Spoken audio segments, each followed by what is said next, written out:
নমস্কার বন্ধুরা, আমরা আজকে ভৃগু নন্দী যে নারী আছে সেই নারী জ্যোতিষের আমরা কিছু প্রাথমিক ধারণা নিয়ে আমরা আলোচনা করব। তো প্রথমে আমরা বৃহস্পতি গ্রহ নিয়ে আমরা আলোচনা করব।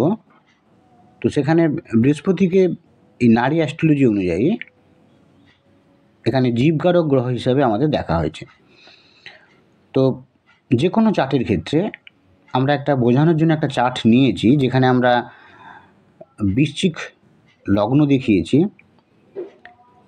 এবং সেখানে আমরা রাশি হিসেবে আমরা কন্যা রাশি সেটিকে আমরা পেয়েছি। তো এখন ঘটনা হচ্ছে কি, যে বৃহস্পতিও কিন্তু এখানে একটি গুরুত্বপূর্ণ, এই ভৃগু নন্দীর নারী অ্যাস্ট্রোলজিতে এই বৃহস্পতি হচ্ছে জীবকারক গ্রহ হিসেবে আমরা ধরি। এই চারটির ক্ষেত্রে বৃহস্পতি কোথায় আছে না, সিংহ রাশিতে আছে। সিংহ রাশিতে বৃহস্পতি আছে।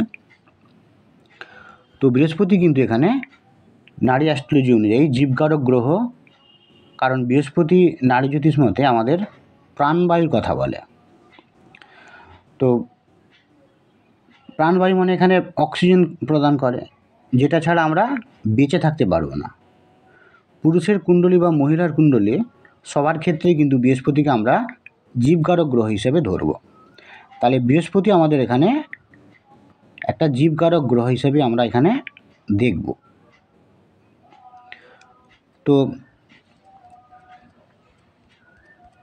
এবার আমরা চলে আসবো কি, যেহেতু আমরা যে কোনো জাতক বা জাতিকার ক্ষেত্রে বৃহস্পতিকে আমরা এখানে জীবকারক গ্রহ হিসেবে ধরছি, তো সেই হিসাবে আমরা এই ভৃগু নন্দী নারী অনুযায়ী লগ্ন যেমন আছে থাকছে, আমরা এই বৃহস্পতিটাকেও কিন্তু আমরা প্রথম ঘর হিসাবে আমরা আমাদের ক্যালকুলেশন এগিয়ে নিয়ে যাব।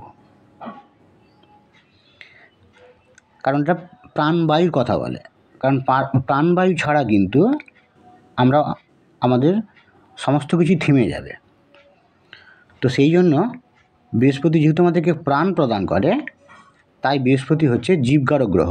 সেই হিসাবে এটিকেই আমরা প্রথম ঘর হিসাবে ভৃগু নন্দী নারী অ্যাস্ট্রোলজি অনুযায়ী আমরা বিভিন্ন ঘটনার কথা বলতে পারি। গ্রহের সঙ্গে গ্রহের যে সম্পর্ক অনুযায়ী আমরা এগিয়ে যেতে পারি। লগ্ন রাশিরও বিচার করার প্রয়োজন আছে, কিন্তু এখানে মেইন যে বক্তব্য যেটি নারী জ্যোতিষ অনুযায়ী মেইন যে কনসেপ্টটি, সেটি বৃহস্পতিকে আমরা প্রথম ভাব ধরে আমরা কাউন্ট করি বিভিন্ন গ্রহের সম্পর্ক তৈরি করার জন্য। তার লজিকটা হচ্ছে ওইটাই, যে বৃহস্পতি এখানে জীবকারক গ্রহ, প্রাণের কথা বলে, প্রাণবায়ুর কথা বলে, সেই জন্যই। এবার জন্মকুণ্ডলিতে বৃহস্পতি যেভাবেই বসে থাকুক না কেন, ওই ভাব থেকে বৃহস্পতির মুভমেন্ট করাতে হবে বিভিন্ন রাশিতে। এইরূপ ভ্রমণকে আমরা প্রোগ্রেশন বলবো। তো এই বৃহস্পতি যেমন এখানে এখন সিংহ রাশিতে আছে, তারপর আমরা এই নারী অ্যাস্ট্রোলজিতে একটা প্রোগ্রেশন বলে একটা এখানে টার্মস আছে। একটা গোচর তো আলাদা, বর্তমান সময়ে বিভিন্ন গ্রহেদের অবস্থান অনুযায়ী। আর প্রোগ্রেশন হচ্ছে কি, যে জন্মকালীন যে কুণ্ডলী, সেখানে বৃহস্পতি যেখানে আছে একটা নির্দিষ্ট সময় অন্তর বৃহস্পতিকে আমরা মুভমেন্ট করাবো একটা রাশি থেকে অন্য রাশিতে। বৃহস্পতি গোটা রাশিচক্রটাকে পরিভ্রমণ করতে যে সময় লাগে, সেই সময়টাকে ধরেই আমরা একটা রাশি থেকে একটা রাশিতে মুভমেন্ট করাবো। এটাকে আমরা বলবো প্রোগ্রেশন। তাহলে আমরা যদি বার্থ চার্ট অনুযায়ী যদি বিচার করি, তাহলে সেক্ষেত্রে আমরা জানতে পারবো যে কোনো ঘটনা কখন ঘটতে পারে তার জীবনে। বৃহস্পতি এখন এই রাশিতে আছে, একটা নির্দিষ্ট সময় পর আমরা সিংহ রাশি থেকে আমরা কন্যা রাশিতে নিয়ে আসব, তারপর আমরা তুলা রাশিতে, এইভাবে পরপর কিন্তু একটা রাশি থেকে আরেকটা রাশি কিন্তু অতিক্রম করবে। বৃহস্পতির প্রোগ্রেশন ছাড়া কিন্তু আরও একটা জিনিস, সেটা হচ্ছে গোচর। গোচরকেও কিন্তু দেখতে হবে আমাদের। গোচর মানে বর্তমান সময়ে গ্রহদের অবস্থান, যেটাকে আমরা ট্রানজিট বলি। এটার উপর বেস করে আমরা কোনো ঘটনা কখন ঘটতে পারে তার জীবনে, দুটো ম্যাচিং করে আমরা বলতে পারবো একসাথে যে কোনো ঘটনা কখন ঘটবে, তার সম্পর্কে আমরা একটা ধারণা পাবো। দুটোকেই কিন্তু আমাদের দেখতে হবে। এবার আমরা চলে আসবো কি, যে যখন আমাদের কর্মের কথা হবে, তখন কিন্তু শনিকে আমরা কর্মের কারক গ্রহ ধরে আমরা বিভিন্ন এই কর্মকেন্দ্রিক যে প্রশ্নগুলি সেগুলির উত্তর দেওয়ার চেষ্টা করব। কর্মের ব্যাপারে যদি আমাদের জানতে চাই তাহলে শনিকে প্রথম ভাব ধরে আমাদের যে ক্যালকুলেশনকে এগিয়ে নিয়ে যেতে হবে। এই শনিরও মুভমেন্ট আছে, বৃহস্পতিরও যেমন মুভমেন্ট আছে, প্রোগ্রেশন বলে আমরা যেটা বলছি, তো এই শনিরও কিন্তু প্রোগ্রেশন আছে। একটা নির্দিষ্ট সময় অন্তর অন্তর একটা রাশি থেকে অন্য রাশিতেও কিন্তু আমরা এগিয়ে নিয়ে যাব। এর উপর বেস করে কিন্তু আমরা কী কী ঘটনা ঘটবে তার জীবনে, কখন ঘটবে, কোন সময়ে ঘটবে, তার জীবনের কোন বয়সে ঘটতে পারে, সেই সম্পর্কে আমরা একটা ধারণা পাব। শনিকে তখন আমাদের প্রথম ভাব ধরে আমরা এগিয়ে যাব। তখন এই কুণ্ডলীকে তখন আমরা বলবো কর্মকুণ্ডলী। 3 নম্বর হচ্ছে আমরা যদি শিক্ষার কথা বলি, শিক্ষার কথা জানতে হলে বুধকে আমাদের শিক্ষার কারক গ্রহ আমাদের ধরে আমাদের এগিয়ে যেতে হবে। তো বুধকে আমরা এখানে কোথায় দেখতে পাচ্ছি না, কুম্ভ রাশিতে দেখতে পাচ্ছি বুধকে। তাহলে শিক্ষার ব্যাপারে জানতে হলে আমাদের এই বুধ যে ঘরে আছে এই ঘরটিকে প্রথম ঘর ধরে এইভাবে আমাদের ক্যালকুলেশনকে এগিয়ে নিয়ে যেতে হবে।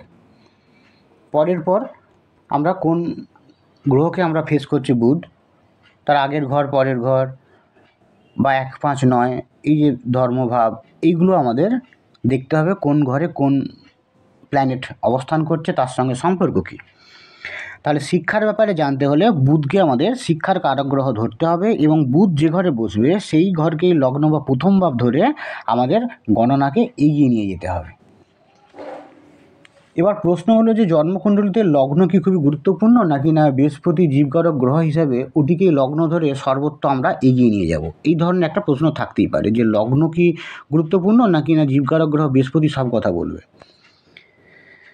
আসলে কালপুরুষের রাশিচক্রে আমরা মেষ রাশি হলো লগ্ন বা প্রথম ভাব, এটা তো আমরা জানি যে কালপুরুষের রাশিচক্র অনুযায়ী এটি প্রথম ভাব, এটা 1 নম্বর ভাব। তো সেই জন্য আমরা এটাকে নৈসর্গিকভাবে এটাকে আমরা 1 নম্বর ভাব ধরি। আর সেখানে আমাদের নৈসর্গিকভাবে আমরা ওই লগ্নের কারক গ্রহ হচ্ছে রবি, কারণ রবি আত্মার কারকতা দেয়, রবি জীবনী শক্তির কথা বলে, তাই রবি কিন্তু নৈসর্গিকভাবে লগ্নের কারকতা দেয় রবি। আবার লগ্নভাবের যে নৈসর্গিক যে অধিপতি, কারক গ্রহ আলাদা আর অধিপতি আলাদা। যেহেতু নৈসর্গিকভাবে লগ্নভাব আমরা মেষকে প্রথম ভাব ধরছি, তাই এই নৈসর্গিকভাবে এই লগ্নভাবের যে অধিপতি সেটি হলো মঙ্গল। মঙ্গল এখানে জাতকের মঙ্গল যে কোনো চার্টের ক্ষেত্রে মঙ্গল কিন্তু, যেমন এই চার্টের ক্ষেত্রে আমাদের এই বৃহস্পতি মঙ্গল একসাথে অবস্থান করছে সিংহ রাশিতে। তো যে কোনো চার্টের ক্ষেত্রেই আমাদের মঙ্গল একটা ভাইটাল রোল প্লে করবে, কারণ নৈসর্গিকভাবে এটি লগ্নভাব, এর অধিপতি হচ্ছে মঙ্গল, তার মানে নৈসর্গিকভাবে লগ্নভাবের অধিপতি হচ্ছে মঙ্গল এবং মঙ্গল এখানে জাতকের শরীর স্বাস্থ্যের কথা বলে, জাতকের ফিজিক্যাল স্ট্রাকচারের কথা বলবে। লগ্ন থেকে শরীর এবং আত্মা দুটো সম্পর্কে আমরা একটা ধারণা পাই, কারণ এখানে মঙ্গল যেমন এখানে আমাদের, কারণ লগ্নের সঙ্গে রবি আর মঙ্গলের সংযোগ আছে। রবি এখানে আমাদের আত্মার কথা বলছে আর মঙ্গল এখানে আমাদের কিসের কথা বলছে না, মঙ্গল এখানে শরীরের কথা বলছে, ফিজিক্যাল স্ট্রাকচারের কথা বলছে। কারণ নৈসর্গিকভাবে আবার একটা কথা আমি রিপিট করব, খুবই গুরুত্বপূর্ণ কথা, কালপুরুষের রাশিচক্র অনুযায়ী নৈসর্গিকভাবে মেষ রাশি হচ্ছে প্রথম ভাব, তাই তার যে অধিপতি সেটি মঙ্গল, আর লগ্নের কারক গ্রহ হচ্ছে কি রবি। তাই রবি আর মঙ্গল একটা গুরুত্বপূর্ণ ব্যাপার। মঙ্গল থেকে শরীর আর রবি থেকে আমরা আত্মার সম্পর্কে একটা ধারণা পাওয়া যায়। আর বৃহস্পতি থেকে আমরা কি পাচ্ছি, বৃহস্পতি থেকে আমরা প্রাণের কথা পাচ্ছি, প্রাণের সম্বন্ধে জানতে পারছি। তাহলে 3টে গ্রহ খুব ভাইটাল রোল প্লে করছে, একটা হচ্ছে রবি, 2 নম্বর হচ্ছে মঙ্গল, আর 3 নম্বর হচ্ছে বৃহস্পতি। তাহলে রবি এখানে আত্মার কথা বলছি, মঙ্গল এখানে ফিজিক্যাল স্ট্রাকচারের কথা বলছে, আর বৃহস্পতি প্রাণের কথা বলছে। যখন আমাদের শরীর, যখন আমাদের প্রাণ যখন শরীর ত্যাগ করে, প্রাণবায়ু যখন বেরিয়ে যায়, তখন আত্মাও কিন্তু দেখা যায় যে আমাদের ওই প্রাণকেই অনুসরণ করে। তাহলে আত্মা যখন শরীর ছেড়ে চলে যায়, তারপর আত্মা কিন্তু পরমাত্মার সাথে বিলীন হয়ে যায়। সুতরাং প্রাণবায়ু খুবই গুরুত্বপূর্ণ একটা ফ্যাক্টর। প্রাণবায়ু যদি শরীর ছেড়ে দেয় তখন আত্মাও কিন্তু শরীর ছেড়ে দিচ্ছে। আত্মা কিন্তু প্রাণধর্মী। তাতে বৃহস্পতি খুবই গুরুত্বপূর্ণ একটা ফ্যাক্টর হয়ে যাচ্ছে নারী অ্যাস্ট্রোলজি অনুযায়ী। তাই বৃহস্পতিকে কিন্তু প্রথম ভাব হিসাবে আমাদের ধরা হয়। 5 নম্বর যে পয়েন্টটিতে আমরা চলে আসব সেটি হচ্ছে কি যে ধর্ম ত্রিকোণ ভাব। তাহলে 1, 5, 9 আমরা জানি এটা লগ্ন ভাব, পঞ্চম ভাব এবং নবম ভাব। এই যে 3টি ভাব, এই 3টি ভাবকে আমরা ধর্ম ত্রিকোণ বলছি। কালপুরুষের রাশিচক্রে প্রথম ভাবে স্বামী মঙ্গল, এই প্রথম ভাবের স্বামী হচ্ছে মঙ্গল, এবং পঞ্চম ভাবের স্বামী হচ্ছে রবি, এবং নবম ভাবের স্বামী হচ্ছে বৃহস্পতি। তাহলে মঙ্গল আমাদের শরীর প্রদান করে, একটু আগে আমরা আলোচনা করেছি যে মঙ্গল আমাদের শারীরিক স্ট্রাকচারের কথা বলছে, আর রবি আমাদের আত্মার কথা বলছে, এবং বৃহস্পতি 9th হাউসের অধিপতি বৃহস্পতি আমাদের প্রাণবায়ুর কথা বলছে। তো বৃহস্পতি জীবকারক গ্রহ। তাহলে নবম ভাব প্রাণ হলে তার দ্বাদশ ভাব হচ্ছে অষ্টম ভাব। তো এখানে আমরা জানি যে মৃত্যুর কথা অষ্টম ভাব থেকে আমরা জানতে পারি। কালপুরুষের রাশিচক্র অনুযায়ী এটি প্রথম ভাব, এটি হচ্ছে অষ্টম ভাব, এটি নবম ভাব। তাহলে নবম ভাব হচ্ছে মীন রাশিতে পড়েছে কালপুরুষের রাশিচক্র অনুযায়ী। তাহলে আমরা কেন আমরা অষ্টম ভাবকে থেকে আমরা মৃত্যুর কথা জানতে পারি, মৃত্যুর বিষয়ে আমরা কেন ধারণা করতে পারি? না, নবম ভাব এখানে যদি প্রাণের কথা বলে তাহলে নবমের দ্বাদশ ভাব তো অষ্টম ভাব, তাহলে সে মৃত্যুর কথা বলবে। যে ভাবটা প্রাণের কথা বলে তার দ্বাদশ ভাব অবশ্যই মৃত্যুর কথা বলবে, সেই জন্য অষ্টম ভাব হচ্ছে মৃত্যুর ভাব। তো 6 নম্বর গুরুত্বপূর্ণ আরেকটি আমরা পয়েন্টে চলে আসবো। বৃহস্পতি তার প্রোগ্রেশনে আমরা একটু আগে আলোচনা করেছিলাম যে বৃহস্পতিকে আমরা মুভমেন্ট করাই। তো মুভমেন্ট অনুযায়ী কিন্তু বৃহস্পতি কিন্তু একটি রাশি থেকে অন্য রাশি অতিক্রম করে প্রোগ্রেশন। তো জন্মকালীন যে বার্থ চার্ট তার উপর বেশ করে কিন্তু এই প্রোগ্রেশনটা হবে। তো এখানে একটি রাশিতে 12 বছর করে থাকে, আমরা একটা গড়ে ধরে নিচ্ছি 12 বছর। আসলে বৃহস্পতির ডিগ্রির উপর বেশ করে প্রথম ঘরে কতদিন থাকবে সেটাও কিন্তু আমাদের ক্যালকুলেশন করার নিয়ম আছে, সেটি আমরা আগের ভিডিওতে আমরা দেখিয়েছি। তো এখন আমরা আলোচনার সুবিধার জন্য আমরা ধরে নিচ্ছি যে যেহেতু একটা রাশিচক্র অতিক্রম করতে 12 বছর সময় লাগে, তাই একটা রাশিতে বৃহস্পতি 12 বছর ধরেই থাকবে।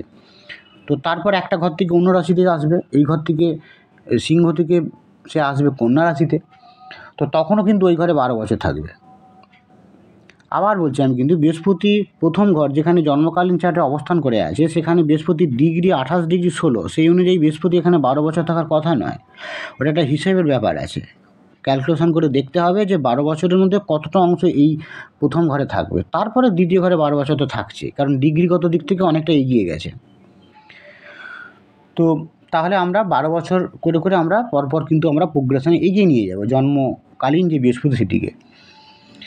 তো যেমন এখানে আমাদের আছে সিংহ রাশিতে, তারপর আমরা 12 বছর পর আমরা এখানে চলে আসব কন্যা রাশিতে, এইভাবে এগিয়ে যাবে। এই সিংহ রাশিতে 12 বছরটা কিন্তু থাকার কথা নয়, ডিগ্রিগত ক্ষেত্রে ক্যালকুলেশন করে দেখতে হবে 12 বছরের মধ্যে কতটা অংশ থাকবে, তার পরের যে রাশিটাতে 12 বছর থাকবে, কারণ সেখানে পুরো ডিগ্রিটাই পাচ্ছে। আচ্ছা, এইভাবে কিন্তু এড়িয়ে যাবে। তো আমরা আজকের আলোচনাটিকে আর দীর্ঘায়িত না করে এখানে আমরা শেষ করব। এই সংক্রান্ত আরও একটি পার্টে আমরা এর পরের অংশটিকে নিয়ে আমরা আলোচনা করব, যে নারী জ্যোতিষের যে প্রাথমিক ধারণা তার দ্বিতীয় পার্টটি আমরা পরের কোনো ভিডিওতে আমরা আলোচনা করব। ভালো থাকবেন, নমস্কার।